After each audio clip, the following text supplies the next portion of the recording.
Congresswoman Ilhan Omar is pushing back hard on former President Donald Trump, accusing him of weaponizing the fentanyl crisis while rolling back real enforcement efforts. Here's what she argued.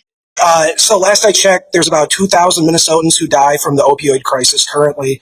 I know Trump is justifying a lot of his power grabs in immigration and elsewhere off of the fentanyl issue. With the progressive liberal solution being harm reduction, I'd just like to hear your thoughts on that subject and, what we could do as progressives to solve this issue. I mean, the way Trump is going about it is to say, you attacked me today, and then the gentleman in green has proximity to you, so I'm just going to go punch him in the face. Because Venezuela is not where fentanyl comes from, and it certainly is not trafficked through there. There are a lot more countries that we could be engaging with and have a conversation with, say, Mexico, if that was the real concern. And for us, it's not just harm reduction, because yes, once it's here, we want to make sure that people have the support and the care that they need, one, to not overdose so that they remain a part of our community, but two, that we do everything that we can to create the programs that make sure that they're going to be safe. We also had, under the Biden administration, our Department of Justice was working really hard to bring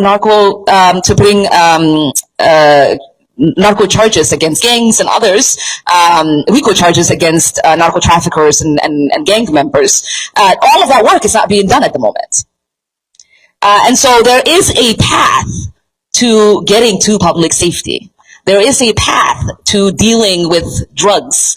But we know that the war on drugs is a failed one, because not only has it not stopped drugs from being trafficked, it has increased drugs from being trafficked, and it has caused the communities that we've gone after the most pain, not only because they're exposed to the drugs, but the penalties are incredible. And then it is also responsible partially for mass migration, because those countries are made unsafe throughout our enforcement. And so I'm of the mind that, and instead of keeping the problem going so that we can use it as a talking point, like, we can actually sit down and find real solutions that progressives like myself talk about, and people say that's silly, but there are solutions out there if we were not doing what we are doing because corporations are benefiting from it and they pay the politicians to continue to run.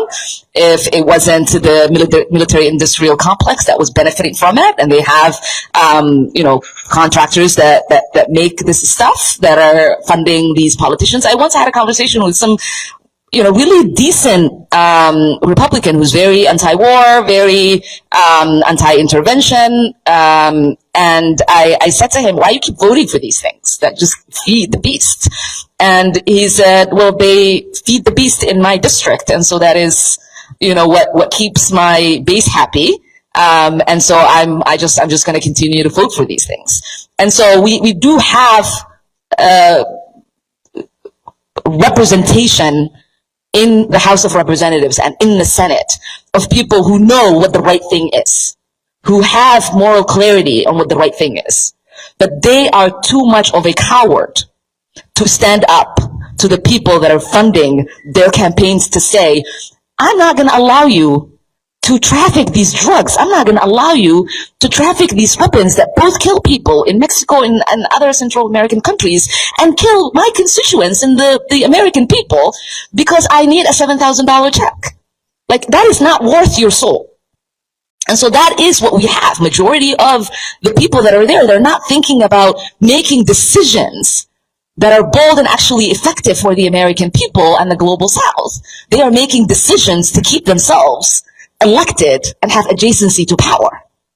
And we are never going to have, a House of Representatives that actually truly represents the people. So thank you so much for asking that. And During a discussion about the opioid epidemic, which continues to devastate communities, Omar was asked how progressives should respond, especially as Trump frames immigration and border policy around fentanyl trafficking. Omar's response: she says Trump's approach is political not practical. According to Omar, during the Joe Biden administration, the Department of Justice was actively pursuing major narco-trafficking cases, including RICO-style prosecutions targeting gangs and organized criminal networks. Her claim that work has slowed or stopped.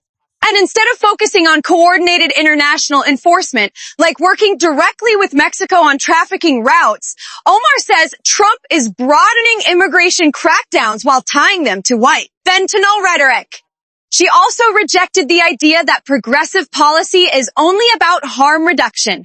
Yes, she supports overdose prevention and treatment programs, but she emphasized that public safety requires ND prosecuting traffickers is targeting organized criminal networks and addressing root causes. Omar also revived a long-standing progressive critique.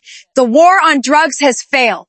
She argues it hasn't stopped trafficking, has fueled incarceration, and has destabilized countries in Latin America, contributing to migration pressures in the first place. Then she went further. Omar suggested that corporate interests and defense contractors benefit from prolonged enforcement strategies, and that some lawmakers know better but won't act because of campaign funding. Pressures, hair, bottom line. If fentanyl is truly the priority, the solution isn't political messaging. It's coordinated enforcement, international cooperation, treatment access, and structural reform. This sets up a major policy debate heading into the election cycle. Is the fentanyl crisis best addressed through immigration crackdowns? Or through targeted international prosecutions and domestic treatment expansion? Let me know what you think. Are politicians serious about solving the opioid crisis? Or using it? And as always, subscribe to Capital Blue for fact-based political analysis from a pro-democracy perspective.